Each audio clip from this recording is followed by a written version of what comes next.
করে বিসমিল্লাহির রহমানির রহিম আলহাকুমুত তাকাসুর হাত্তা যুরতুমুল মাকাবির কাল্লা সাওফা তা'লামুনা সুম্মা কাল্লা সাওফা তা'লামুন কাল্লা লাউ তা'লামুনা ইলমাল ইয়াকিন লাতরাউন্নাল জাহিম সুম্মা লাতরাউন্না আইনাল ইয়াকিন সুম্মা লাতুসআলুন্না ইয়াওমা ইযিন আনিন নাঈম।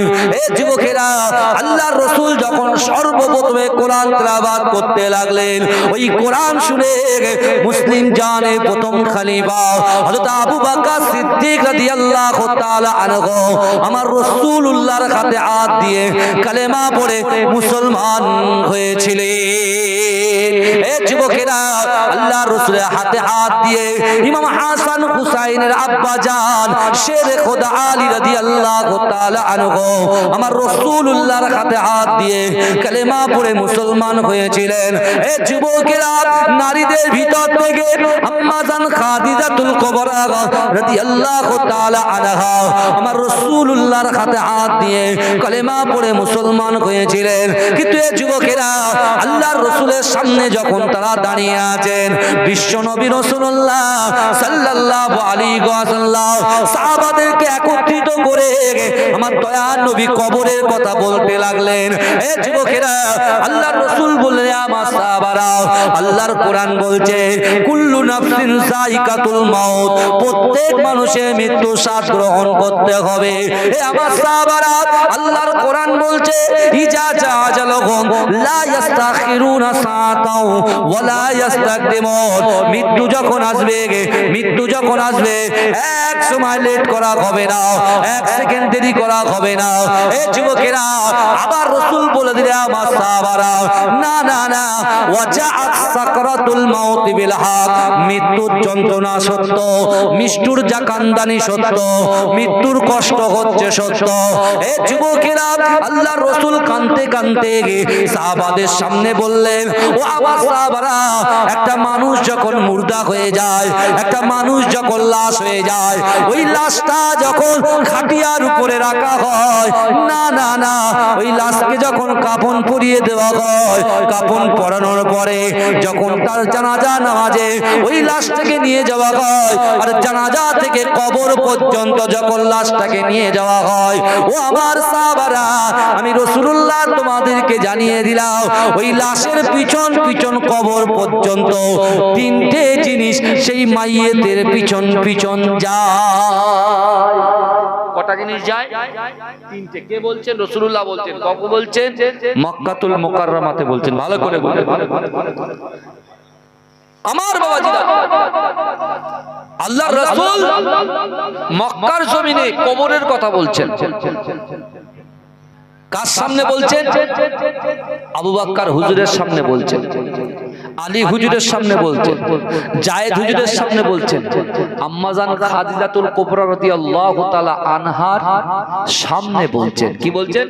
কবর পর্যন্ত তিনটে জিনিস যাবে। আজকে দুনিয়ার জমিনে আমি আপনি আমরা দুনিয়ার মোহে পড়ে, দুনিয়ার অর্থের লোভে পড়ে আমরা আজকে দিন থেকে, শরিয়াত থেকে, ইসলাম থেকে আস্তে আস্তে আস্তে আস্তে অনেক দূরে চলে যাচ্ছে। এই জন্যই তো আল্লাহ বলছেন, বান্দা যখন সোজা আঙুলে কাজ না হয়, আমি আল্লাহ কিন্তু আঙুলটাকে বেঁকিয়ে দিই। আপনি দেখুন, আল্লাহ যখন বান্দার উপরে গুস্তাখ হয়, আল্লাহ যখন বান্দার উপরে রাগান্বিত হয়, আল্লাহ আসমানের চারটে আযাব অবতীর্ণ করেন। এই শুনছেন কটা আযাব অবতীর্ণ করেন? চারটি আযাব। তার মধ্যে একটা বলি, আল্লাহ যদি ইচ্ছা করেন, আল্লাহ যখন রাগান্বিত হয়ে যায়, জমিনটাকে একটু হিলিয়ে দেয়, কম্পন করে দেয়। ইজা জুলজিলাতিল আরদু জিলজালাহা, ভূমিকম্প করে দেয় আল্লাহ। আপনি দেখেন তো, আল্লাহ আমাদেরকে বিবেক দিয়েছে, বুদ্ধি দিয়েছে, কোনটা ঠিক কোনটা ভুল সেটা নির্ণয় করার ক্ষমতা আল্লাহ আমাকে আপনাকে দিয়েছে। আল্লাহ আমাদেরকে পাগল বানাননি, আল্লাহ আমাদেরকে পাগলা গ্যারেজে রাখেননি। আল্লাহ আমাদের স্বাভাবিকভাবে বাউরিয়া গ্রামে জীবন যাপন করার ক্ষমতা আল্লাহ দিয়েছেন। ক্ষমতা দেনেওয়ালার মালিক কে? ইজ্জত দেনেওয়ালার মালিক কে? যৌবন দেনেওয়ালার মালিক কে? আল্লাহ। আল্লাহ। আর সেই আল্লাহ বলছেন যে আমি যখন বান্দার উপরে রাগ করি, আমি আল্লাহ 4টি আযাব অবতীর্ণ করি, তার মধ্যে একটা আমি আল্লাহ ভূমিকম্প করে দিই। আপনি 2026 সালের রোজার মাসটা একটু ফলো করুন তো। মাসে রমজান মাস, সপ্তাহে জুম্মার দিন নামাজ শেষ হলো, যারা সবার শেষে যায় সবার আগে পালায়, একটু দোয়াও করা, ঠিক দোয়ার টাইমটা হঠাৎ কম্পন করে উঠেছিল, মনে আছে? কিন্তু হেদায়েত কি হয়েছে আমরা বলেন? আপনার গ্রামের সিচুয়েশন আল্লাহর রাসূল বলছে ওই দিন এই মুসলমান জাতিকে কেউ ক্ষতি করতে পারবে না, যেদিন জুম্মার মতো লোক ফজরের নামাজে হাজির হয়ে যাবে, সেই দিন থেকে কাফেররা পিছু হটতে শুরু করবে। জোরে বলে, এই বুঝতে পেরেছেন? আমরা তো ফজরের নাক ডাকিয়ে ঘুমোই, বুঝতে পারছেন না? আবার আল্লাহকে বলি, আল্লাহ আপনি আমাদের রুজি দেন, রিজিক দেন, সন্তানের মেধা শক্তি বৃদ্ধি করে দেন, আল্লাহ সংসারে শান্তি দেন, স্বামী স্ত্রীর মধ্যে মিল মহব্বত পয়দা করে দেন, ভাইয়ে ভাইয়ে মহব্বত পয়দা করে দেন। এই আশা আমরা রাখি না কথা বলে। আপনি কি ভাবছেন জবি হোগা বাদ মে দেখা যায়গা? আমার যুবকরা বলে হুজুর পিকচার আমি বাকি হে। কি ভাই কি পিকচার? বলে হুজুর এখন তো 25 বছর বয়স। আরে 25 বছর বয়সে কেউ নামাজ পড়ে? আরে এখন ফেসবুক দেখবো, ইউটিউব দেখবো, হোয়াটসঅ্যাপে ভিডিও কলে গল্প করব, পাড়ায় বসে আড্ডা মারবো, এই বুঝতে পারছেন না? এখন তো মস্তি করার টাইম, মজ বানানোর টাইম। আর যখন করিম চাচার বয়স যখন 60 পার হবে, খুব খুশখুশে কাশি যখন আসবে, তখন এবার একটু লা ইলাহা ইল্লাল্লাহ মুহাম্মাদুর রাসূলুল্লাহ। আর যদি সন্তান তার ভিতরে চোখে ডাউন হয়ে গেছে, চোখে দেখতে পায় না, একজন সাথে করে ধরে নিয়ে যাচ্ছে, তখন যদি হয়তো হবে না হবে না। কিন্তু আমার ভাই আমরা হচ্ছি সন্তান, হচ্ছে পিতামাতা, পিতামাতা হচ্ছে সন্তানের উৎস। এটাই তো কথা বলে, পিতামাতা সন্তানের উৎস। আমি রাকিবুল আজিজ, আমি যদি গুনাহগার হই আর আমার বাপ যদি কবরে থাকে, আমি গুনাহগার হওয়ার জন্য আমার বাপের কবরে কিন্তু আযাব হবে। এই শুনে নেন, কবরের রস শুনবেন তো, শুনেন ভালো করে। আমি রাকিবুল আজিজ, আমি মদ খাই, কথার কথা বলছি, আমি শিরিক করি, আমি জেনা করি, আমি পরকিয়া করি, আমি গালাত পিকচার থেকে ভিডিও দেখি, আমি বাজে কাজ করি, আমার বাপ কবরে আছে, বাপের জন্যই কিন্তু আমি, এই কথা বলেন, বাপের জন্যই আমি, বাপ মায়ের জন্য আপনি, আপনি আপনার বাপ সাদকায়ে জারিয়া হিসেবে দুনিয়াতে রেখে গেছেন। রাসূল বলছেন না, ইজা মাতাল ইনসানু, যখন মানুষ মৃত্যুবরণ করে, ইনকাতা, মানুষের আমলের কর্মধারাটা বন্ধ হয়ে যায়। ইল্লা মিন সালাসাতিন, তিনটে আমল এমন আছে যদি আপনি জীবিত থাকাকালীন আসমানের নিচে জমিনের উপরে এই তিনটে আমল যদি করে যেতে পারে, কবরে শুয়ে শুয়ে সওয়াব পাবে। কি? সাদকায়ে জারিয়া, বেশি বেশি করে দান খায়রা, যত পারবো দান করুন, মাদ্রাসায় দিতে পারে, মসজিদে দিতে পারে, এতিমদের মাথায় হাত বুলিয়ে দিতে পারে, অসহায় দুর্গত উৎপীড়িত নিপীড়িত মানুষের পাশে গিয়ে আপনি দাঁড়াতে পারেন। দ্বিতীয় নম্বর, আও ইলমিন, এমন ইলম, এমন এডুকেশন যার দ্বারাই মানুষ উপকার পায়। কোন একটা বিষয় নিয়ে একটা মানুষ এসেছেন, আপনি জানেন তার পারদর্শী, কিন্তু আপনি যদি তাকে ভালো বুদ্ধি দিয়ে বাঁচিয়ে দেন, আপনি মনে করেন যে তো আমার উপরে চলে যাবে, না, আমি রাস্তাটা কি সোজা রাস্তা দেখিয়ে দিতে পারতাম, কিন্তু আমি বেকার রাস্তা দেখিয়ে দিলাম, তাহলে কি হবে? আপনি শেষ হয়ে যাবেন। আর যদি বেকার রাস্তা থেকে সঠিক রাস্তা দেখিয়ে দিতে পারেন, তাকে যদি নামাজি করে দিতে পারেন, তাকে যদি কোরআন পড়িয়ে দিতে পারেন, তাকে যদি একটা সৎ কাজ, সৎ শিক্ষা দিয়ে দিতে পারে, যতদিন আপনার দেখানো সৎ শিক্ষাটা ও পাবে, আপনি ইন্তেকাল করেছেন, ততদিন কবরে শুয়ে শুয়ে সওয়াব পাবেন। জোরে বলেন। তৃতীয় নম্বর, এবারে দেখেন, আও ওয়ালাদিন সালিহিন ইয়াদউ লাহু, এই শুনছেন? এবার ফলো আপ করেন, এই কথাটার দিকে খেয়াল করেন। আও ওয়ালাদিন সালিহিন ইয়াদউ লাহু, এমন সৎ সন্তান আমাকে আপনাকে রেখে যেতে হবে। যে একটু আগে বললাম, আমি যদি গুনাহগার হই, মা বাপ কবরে আযাব হবে। ওই জন্য মা বাপের উচিত কি? সন্তানকে সঠিক দিশা দেওয়া, ইহদিনাস সিরাতাল মুস্তাকিমের পথে পরিচালিত করা। বাপও নামাজ পড়ে না, ছেলেও নামাজ পড়ে না, বাপ একবারও বলে না করছি নামাজটা পড়, কোনো গুরুত্ব নেই। যদি আপনি আপনার সন্তানকে রেখে যেতে পারেন, আও ওয়ালাদিন সালিহিন ইয়াদউ লাহু, অর্থাৎ সালেহ সন্তান যদি, পরেজগার সন্তান যদি, নামাজি সন্তান যদি আপনি রেখে যেতে পারেন, আপনি ইন্তেকালের পরে এই যে সাবরেশনটা হচ্ছে, দোয়া করবে, আল্লাহর দরবারে দোয়াটা কবুল হয়ে যাবে, কবরের আযাবকে আল্লাহ মাফ করে দেবে। জোরে বলেন, এই জোরে বলবেন না। কিন্তু আমার ভাই জানেরা, হে নবী পাকের উম্মত উম্মতিরা, হে নবী দেবানারা, বিশ্ব নবী রাসূলুল্লাহ সাল্লাল্লাহু আলাইহি ওয়াসাল্লাম কবরের কথা বলতে গিয়ে বিশ্ব নবী রাসূলুল্লাহ বললেন, ও আমার সাহাবারা, একটা লাশ যখন কবর পর্যন্ত যাবে, ওই লাশের পিছন পিছন কবর পর্যন্ত তিনটে জিনিস যাবে। ও যুবকেরা, মায়েরা, বোনেরা, একটু ভালো করে বোঝার চেষ্টা করেন।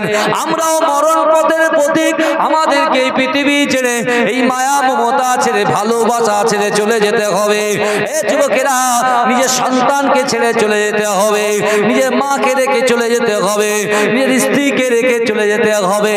এ যুবকেরা, এ নবী পাকের দিওয়ানারা, আল্লাহর রাসূল যখন বললেন তিনটে জিনিস যাবে, সাহাবারা জিজ্ঞাসা করলেন, ইয়া রাসূলুল্লাহ, ইয়া হাবিবাল্লাহ, হুজুর আপনি বলেন ওই তিনটে জিনিস কি কি যাবে? ও যুবকেরা, আল্লাহর রাসূল বললেন, এ আমার সাহাবারা শোনো শোনো, একটা লাশ যখন কবর পর্যন্ত যাবে, ওই লাশের পিছন পিছন সর্বপ্রথমে খাটিয়াটা ধরে তার সন্তান যাবে, তার ভাই যাবে, তার আত্মীয় পরিজন যাবে, তার গ্রামবাসীরা। কেউ বলে লা ইলাহা ইল্লাল্লাহ মুহাম্মাদুর রাসূলুল্লাহ, কেউ বলবে আশহাদু আল্লা ইলাহা ইল্লাল্লাহ ওয়াহদাহু লা শারীকা লাহু ওয়া নাশহাদু আন্না মুহাম্মাদান আবদুহু ওয়া রাসূলুহু। এ যুবকেরা, এই বলতে বলতে ওই কবর পর্যন্ত পৌঁছে যাবে। তৃতীয় নম্বর, দুনিয়ার জমিনে আল্লাহ যে ব্যবসা দিয়েছে, আল্লাহ যে চাকরি করার ক্ষমতা দিয়েছে, আল্লাহ পাক রব্বুল আলামিন বড় বড় বড় বড় প্রতিষ্ঠানে কাজ করার যে ক্ষমতা দিয়েছে, এ যুবকেরা, ওই কাজ করার পরে আপনি খাটার পরে যে মুনাফাটা পান, যে নাজরানাটা আপনি পান, ওই সম্পদ সম্পত্তিগুলো আমরা যারা একত্রিত করি, কেউ বা জমিন খরিদ করি, কেউ বা দোকান চালা, কেউ বা দোকান খরিদ করি, এ যুবকেরা, ওই অর্থের ভান্ডারগুলো যারা গচ্ছিত করে রেখেছি, সম্পদগুলো যারা গচ্ছিত করে রেখেছি, আপনার মৃত্যুর পরে আপনার সন্তান, আপনার পরিবার, আপনার গ্রামবাসীর পিছন পিছন তৃতীয় নম্বর হিসাবে ওই লাশের পিছন পিছন অর্থ সম্পদটা কবর পর্যন্ত যাবে। ও যুবকেরা, আল্লাহ রাসূলের চোখ দিয়ে ঝরঝর ঝরঝর করে পানি পড়ে। আল্লাহ রাসূল বলতে লাগলেন, ও আমার সাহাবারা, মিনহা খলাকনাকুম ওয়া ফিহা নুঈদুকুম ওয়া মিনহা নুখরিজুকুম তারাতান উখরা বলে তিন মুঠো মাটি যখন দেওয়া হয়ে যাবে, ও যুবকেরা, তোমার কবরটা হয়ে যাবে অন্ধকার ঘর, তোমার কবরটা হয়ে যাবে সাপ বিচ্ছুর ঘর, তোমার কবরটা হয়ে যাবে পোকামাকড়ের ঘর। এ যুবকেরা, ওই কবরে যখন দাফন করা হয়ে যাবে, তুমি যে সন্তানের জন্য তোমার জিন্দেগিটা তার পিছনে লাগিয়ে দিয়ে, তার পঠন পাঠানোর জন্য লাগিয়ে দিলে, তার ব্যবসায় দাঁড় করানোর জন্য লাগিয়ে দিলে, তার আগামী ভবিষ্যৎ করার জন্য দাঁড় করিয়ে দিলে, ও যুবকেরা, তোমার মৃত্যুর পরে তোমার ওই সন্তান ওই অন্ধকার কবর, সাপ বিচ্ছুর কবর, পোকামাকড়ের কবরে তোমাকে একা ফেলে রেখে দিয়ে নিজে বাড়িতে চলে আসবে। আপনি কবর থেকে আর্তনাদ করবে, ও আমার সন্তান রে, না না না, যতক্ষণ পর্যন্ত তুমি বাড়িতে না আসো, আমি তোমার বাপ এখনো পর্যন্ত এক লোকমা পর্যন্ত খাই না। কিন্তু তুমি এই অন্ধকার কবরে, সাপ বিচ্ছুর কবরে তোমার বাপটাকে একা ফেলে রেখে কি করে চলে যেতে পারো? না না না না, আমাকে ফেলে তুমি কোথায় চলে যাও, কোথায় চলে যাও? ও যুবকেরা, কবর থেকে চিৎকার করবে, কিন্তু আপনার সন্তান আপনার ডাকে সাড়া দেবে না। এ যুবকেরা, যে অর্থের জন্য নামাজ ছেড়েছি, রোজা ছেড়েছি, যে অর্থের জন্য নিজের দিন শরিয়াত ছেড়ে দিয়েছি, ওই অর্থটা আপনার ইন্তেকালের পরে দাফন হয়ে যাবার পরে আপনার সন্তানের পিছন পিছন বাড়ি চলে আসবে। ও যুবকেরা, না আপনার সন্তান কাজে আসলো, না আপনার অর্থ কাজে আসলো। আল্লাহর রাসূল বললেন, ও আমার সাহাবারা, ওই মানুষ যখন আত্মনাদ করবে, আজকে যারা 18 পারা কোরআন শরীফ খতম করেছেন, আজকে যারা এই জান্নাতের বাগানে সময় দিচ্ছে, আজকে যারা তাহাজ্জুদের ওয়াক্তে বসে বসে ওয়ায়ুসাব্বিহুনাকা ওয়ায়ুহাম্মিদুনাকা ওয়ায়ুকাব্বিরুনাকা, যারা সুবহানাল্লাহ বলছেন, আলহামদুলিল্লাহ বলছেন, আল্লাহু আকবার বলে তাকবীর দিচ্ছেন, আল্লাহর রাসূলুল্লাহর উপরে আল্লাহর রাসূলের মুহাব্বতে দরুদ পড়ছেন, আজকে এই বসাটাকে আল্লাহ আমলে পরিণত করে দিয়ে কাল যখন আপনার মৃত্যু হয়ে যাবে, দাফন হয়ে যাবে, আপনার সন্তান যখন কাজে আসবে না, আপনার অর্থ সম্পত্তি যখন কাজে আসবে না, এই যুবকেরা, এই আমলটাকে আল্লাহ পাক ওই কবরে পৌঁছে দিয়ে আমার আপনার কবরটাকে আমার আল্লাহ পাক আলো বানিয়ে দেবে। এই কবরটাকে আল্লাহ আলোয় আলোকিত করে দেবে। জোরে বলে, জোরে বলবেন না সুবহানাল্লাহ, নারে দেখবে। আজকে আমরা যে বসছি, বুখারী শরীফের সহিহ হাদিস, 4টে জিনিস আল্লাহর কাছে সাক্ষ্য দেবে। কটা জিনিস দেবে বাবাজি? এই অসুবিধা হচ্ছে না তো? করো, 4টে জিনিস আল্লাহর কাছে সাক্ষ্য দেবে। এক, যে মাটির বুকের উপরে বসে আছে, এই মাটি কাল কিয়ামতের মাঠে আল্লাহর কাছে সাক্ষ্য দেবে। আজকে যারা কষ্ট করে মেহনত করে রাতটা জাগতে পারবে, অর্থাৎ আখিরে মোনাজাত পর্যন্ত বসবে, তাহলে আপনার উপকারটা কি হবে রাসূল নিজেই বলছেন।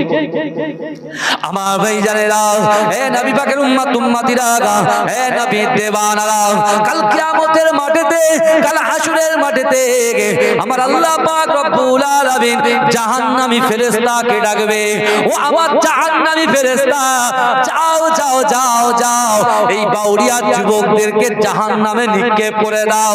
এই যুবকেরা, আল্লাহ পাকের কথা শুনে আল্লাহ পাকের জাহান্নামী ফেরেশতারা, আল্লাহ পাকের জাহান্নামী ফেরেশতারা ওই বান্দা বান্দির হাতটা ধরে টেনে টেনে টেনে টেনে জাহান্নামের দিকে নিয়ে যাবে।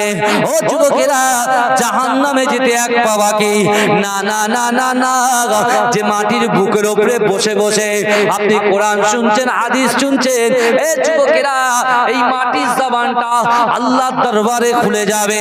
এই মাটি আল্লাহর সঙ্গে কথা বলবে, ওগো রব্বুল আলামিন আল্লাহ পাক, আপনার এই বান্দাটাকে, আপনার এই বান্দিটাকে আপনি জাহান্নামে দেবেন না, আপনি জাহান্নামে দেবেন না। আল্লাহ ওই মাটিকে জিজ্ঞাসা করবে, ও মাটি তুমি বলো, আমি আল্লাহ কেন ওই বান্দাটাকে, ওই বান্দিটাকে জাহান্নামে দেব না? এই যুবকেরা, ওই মাটির জবান খুলে যাবে। মাটি আল্লাহকে বলবে, আল্লাহ পাক, বাউরিয়া গ্রামের যুবকেরা তারা কবরের মানুষের কথা চিন্তা করে এই জান্নাতের বাগান কায়েম করে অক্লান্ত পরিশ্রম করে কাম জড়া পয়সা দিয়ে আপনার রাসূল আলা মেম্বার করেছে আল্লাহ, কিন্তু না না না না না, তাদের পরিবার থেকে যারা ইন্তেকাল করেছে, আমি মাটি তাদের মাগফিরাতের জন্য, আমি মাটি আমার বুকের উপরে বসে বসে আলহামদুলিল্লাহ বলেছে, সুবহানাল্লাহ বলেছে, আল্লাহু আকবার বলেছে, লা ইলাহা ইল্লাল্লাহ মুহাম্মাদুর রাসূলুল্লাহ বলেছে, কলেমায়ে শাহাদাত পড়েছে, আল্লাহ 18 কত কোরআন তেলাওয়াত করেছে। ওগো রব্বুল আলামিন আল্লাহ পাক, আমি মাটি সাক্ষ্য দিলাম, যারা আমার বুকের উপরে বসেছে আল্লাহ তাআলা কখনো খারাপ হতে পারে না। এই যুবকেরা, আল্লাহ পাক রব্বুল আলামিনের একটা নাম রহমান, একটা নাম রহিম, একটা নাম গফুর, একটা নাম সত্তার। এই যুবকেরা, আমার আল্লাহ পাক রব্বুল আলামিন জান্নাতি ফেরেশতাকে ডাকবে, ও আমার জান্নাতি ফেরেশতা, যাও যাও যাও যাও, ওই জাহান্নামী ফেরেশতা হাত থেকে আমার বান্দা বান্দিকে নিয়ে আমি রাসূলুল্লাহর ওসিলায় 8টা জান্নাত সৃষ্টি করেছি। ওই 8টা জান্নাতের ভিতরে সবচাইতে বড় জান্নাত জান্নাতুল ফেরদাউসে আমার এই সকল বান্দা বান্দিকে প্রবেশ করিয়ে দাও। এজন্য বলে, এজন্য বলবেন না সুবহানাল্লাহ। তাহলে চিন্তা করেন কত উপকার, কটা উপকার পেলাম। এক নম্বর, আমরা বসে আছি, আপনাদের যে ইচ্ছা, আপনাদের যে নিয়ত, কিসের যে জলসাটা, আমি মনে মনে ভাবছিলাম যে আজকে একটু কারবালা সম্পর্কে আলোচনা করবো, আস্তে আস্তে ভাবছিলাম, কিন্তু এসে দেখছি জলসাটা আলাদা। অনেক সময় কি হয়, এক একজন এক এক রকম বলে, হুজুর এই আশটা করবেন, এই অসটা করবেন, এই অসটা করবেন। আমি যখন সিঁড়ি থেকে নামছি, একজন বলছে হুজুর এটা কিন্তু কবরের মাগফিরাতের জলসাতে ওই সম্পর্কে কিছু একটা কথা আপনি বলবেন। কিন্তু আমার ভাইরা, আপনি ভালো করে চিন্তা করেন, আজকে কবরের জলসায় আমরা বসেছি, কিন্তু আমাদের বসার জন্য কবরবাসীদের লাভ হচ্ছে না লস হচ্ছে? এই কথা বলে, লাভ হচ্ছে লাভ। অনেকে বলে হুজুর কবর জিয়ারত করা বিদআত। আমি বলি বাবু এ কি কথা বলছো? আল্লাহ কোরআনে বলছে সুবহানাল্লাযী আসরা বিআবদিহি লাইলাম মিনাল মাসজিদিল হারাম ইলাল মাসজিদিল আকসা। বুঝতে পারছেন? আল্লাহর কোরআন বলছে আমার বিশ্বনবী রাসূলুল্লাহ কাবা শরীফ থেকে বাইতুল মুকাদ্দাস, ফিলিস্তিনের যে মসজিদ বাইতুল মুকাদ্দাস, আল্লাহ তিনটে মসজিদকে সম্মানিত করেছেন। এমনি সব মসজিদকে সম্মানিত করেছেন, কিন্তু তিনটে মসজিদকে আল্লাহ বেশি গুরুত্ব দিয়েছেন। একটা মসজিদ হচ্ছে মসজিদুল হারাম, কাবা বাইতুল্লাহ শরীফ, যে এক রাকাত নামাজ পড়বে 1,00,000 রাকাতের সওয়াব পাবে। জোরে বলে, জোরে বলেন না বাবা, আর চিৎকার দিয়ে বলে। এই কারা কারা রাসূলুল্লাহকে ভালোবাসে একটু হাত তোলেন তো দেখি, একটু হাত তোলেন তো। মাশাআল্লাহ, মাশাআল্লাহ। আমি যদি হাত তুলি জোরে সুবহানাল্লাহ হবে? বলতে পারবেন সবাই? সবাই? আমি তো আপনাদের ভাই এসেছি নাকি? হ্যাঁ, মহব্বত করে। আল্লাহ কোরআনে বলছেন বান্দা ওহুয়া মাআকুম আইনামা কুনতুম। আল্লাহ বলছে ও বান্দা তোমরা যেখানে আমি আল্লাহ সেখানে। জোরে বলে। এর থেকে বড় কথা আর কি হতে পারে বলেন তো? এটা কোরআনের কথা। ইতিহাস, ভূগোল, ভৌত বিজ্ঞানের কথা নয়।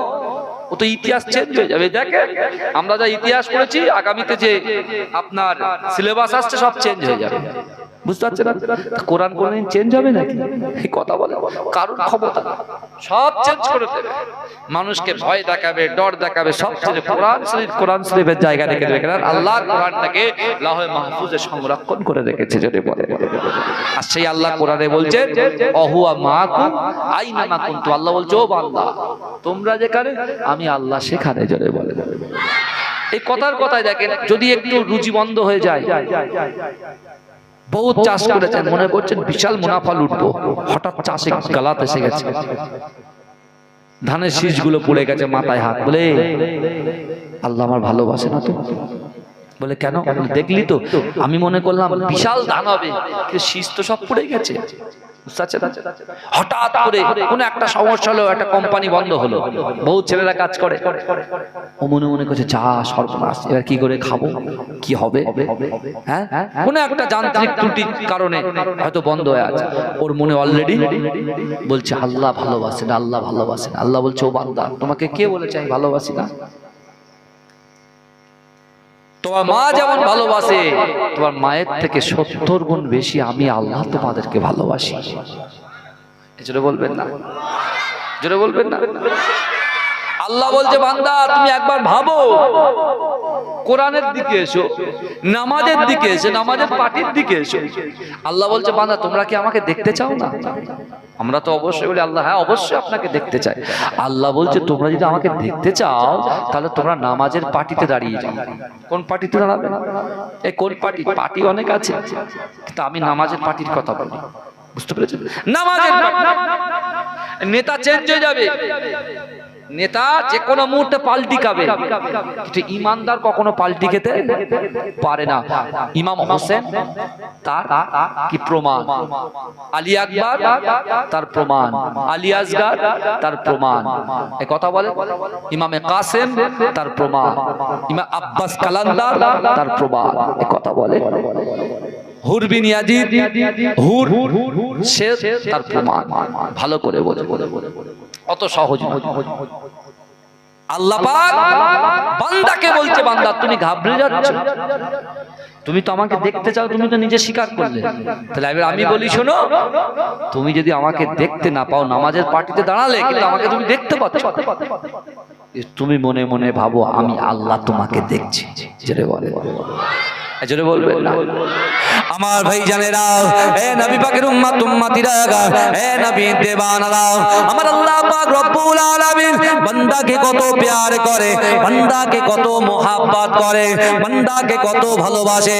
এ বাউরিয়া যুবকেরা, ধরেন আপনার বাড়িতে 1.5 বছরের একটা বাচ্চা আছে, সবেমাত্র হামাগুড়ি দিতে শিখেছে, কিন্তু না না না, আপনার বাড়ির উঠানের সামনে বিশাল বড় একটা পুকুর আছে। আপনি সকালবেলা কাজে যাবেন, আপনি দেখতে পেলেন আপনার ওই 1.5 বছরের বাচ্চাটা উঠানের উপরে হামাগুড়ি খায়, কিন্তু না না না, আপনি কাজে না গিয়ে ওই বাচ্চাটার দিকে তাকিয়ে আছেন। আমি যদি জিজ্ঞাসা করি, ও ভাই আপনি কাজে গেলেন না, আপনি আপনার কোম্পানিতে জয়েন করলেন না, আপনি বলবেন না না না, আমি আমার এই বাচ্চাটাকে বড় মোহাব্বত করি, বাচ্চাটাকে বড় ভালোবাসি, তাই তো বাচ্চাটার দিকে তাকিয়ে আছে। কেন তাকিয়ে আছেন? না না না, আমার বাড়ির উঠানের সামনে বিশাল বড় পুকুর আছে, আমি যদি এই বাচ্চাটাকে ছেড়ে দিয়ে চলে যাই, অবুঝ বাচ্চা 1.5 বছরের বাচ্চা, সে জানে না বোঝে না, হামাগুড়ি দিতে দিতে দিতে দিতে ওই পুকুরের পাড়ে যদি চলে যায়, তার জীবনটা হানি হতে পারে, সে ইন্তেকাল হয়ে যেতে পারে, ক্ষতি হয়ে যেতে পারে। না না না, আমি আমার সোনা মানিককে বড় পছন্দ করি, আমার সোনা মানিককে বড় ভালোবাসি। এই যুবকেরা একটু ভালো করে বোঝার চেষ্টা করে, আমরা আল্লাহর বান্দা, আমার রাসূলুল্লাহর উম্মত হলাম আমরা, আমার আল্লাহ আমাদেরকে এত মহব্বত করে ভালোবাসে।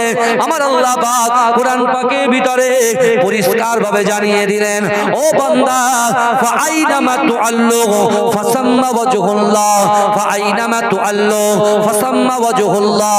আমার আল্লাহ বলেন, ও বান্দা, আমি আল্লাহ তোমাদেরকে এত মহব্বত করে, তোমাদেরকে এত ভালোবাসি। ও বান্দা শোনো শোনো, তোমরা যখন ডান দিকে তাকাও, ওই ডান দিকে আমি আল্লাহ আছি, তোমরা যখন বাম দিকে তাকাও, ওই বাম দিকে আমি আল্লাহ আছি, তোমরা যখন সামনে তাকাও, সামনেও আমি আল্লাহ আছি। ও বান্দা, ও বান্দা, তোমরা যখন পিছনে তাকাও, পিছনেও আমি আল্লাহ আছি। জোরে বলে। তাহলে ভাই এত আফসোস কিসের, এত ভয় কিসের? আল্লাহ তো ইজ্জত দেন আমার মালিক, তাই তো? আল্লাহ মৃত্যু দেন, আবার আল্লাহ হায়াত দেন। মৃত্যু তো আমাদের হবে, মৃত্যু থেকে পালাতে পারবো না। আমাদের ভারতবর্ষের এখন সব থেকে টপ র্যাঙ্কের ধনী হচ্ছে আদানি আর আম্বানি, বুঝাচ্ছেন? আর কিছু লোক পালিয়ে গেছে, কিছু লোক জনসাধারণের টাকা হরণ করে পালিয়ে গেছে। কথা ঠিক বলছি না ভুল বলছি? বিজয় মালিয়া পালিয়ে রয়েছে, তারপর আর একটা কি মোদি আছে, সেও পালিয়ে আছে, বুঝতে পেরেছেন? আর এখন বর্তমানে সব থেকে টপ র্যাঙ্কের ধনীকে মুকেশ আম্বানি, তার স্ত্রী নীতা আম্বানি আর আদানি, এদের দুই নামে এখন ফাইট চলছে, কে কত পয়সা ইনকাম করতে পারে। কিন্তু ভাইজান, এত crore crore crore crore dollar, million billion দিয়ে ওরা জীবনে সারা জীবন বাঁচতে পারবে? এই কথা বলে, বাঁচতে পারবে? পারবে না। দুনিয়া ছাড়তেই হবে, ছেলেকেও ছাড়তে হবে, মেয়েকে ছাড়তে হবে, বিলাস বাহুল সুন্দর সুন্দর বড় অ্যাপার্টমেন্ট গুলো ছেড়ে চলে যেতে হবে, বুঝতে পারছেন না? কিন্তু শুকরিয়া আদায় করে, শুকরিয়া আদায় করে যে আল্লাহ পাক আমাকে আপনাকে কলেমার ঘরেই পাঠিয়েছে। জোরে বলে। এই শুকরিয়া আদায় করে আপনি কখনো শেষ করতে পারবেন না। আপনার অসুবিধা আছে, আপনার রুজিতে অভাব, বাড়িতে অভাব, স্বামী স্ত্রীর মধ্যে অভাব, সন্তানের মধ্যে অভাব, আমি বলছি আপনি সত্যিকারের নামাজের মাসাল্লায় বসে আল্লাহর কোরআন বলছে, ইয়া আইয়ুহাল্লাযীনা আমানু তাকুল্লাহ, আল্লাহর কোরআন বলছে, কুল ইন কুনতুম তুহিব্বুনাল্লাহ ফাত্তাবিউনি ইউহিব্বুকুমুল্লাহ। আল্লাহর কোরআন বলছে, আকিমুস সালাত, আকিমুস সালাত, আকিমুস সালাত। এ যুবকেরা, যার ভিতরে নামাজ থাকবে, যার ভিতরে আল্লাহর ভয় থাকবে, যার ভিতরে রাসূলুল্লাহর মুহাব্বত থাকবে, সে তার অন্তরের কথা, মনের কথা, ইচ্ছার কথা, আকাঙ্ক্ষার কথা, উদ্দেশ্যের কথা, নিয়তের কথা যদি বসে বসে আমি আল্লাহর কাছে তোমরা যদি প্রকাশ করে দাও, আমি আল্লাহ বলছি তোমাদের সফলতার জায়গায় আমি আল্লাহ পৌঁছে দেবো। জোরে বলে, জোরে বলবেন না? কিন্তু আমরা ওই একটু চেয়ারের আশা, একটু টাকার আশা, ওই পিছন পিছন সারা জীবন গোলাম হয়ে রইলাম। ভাই কবে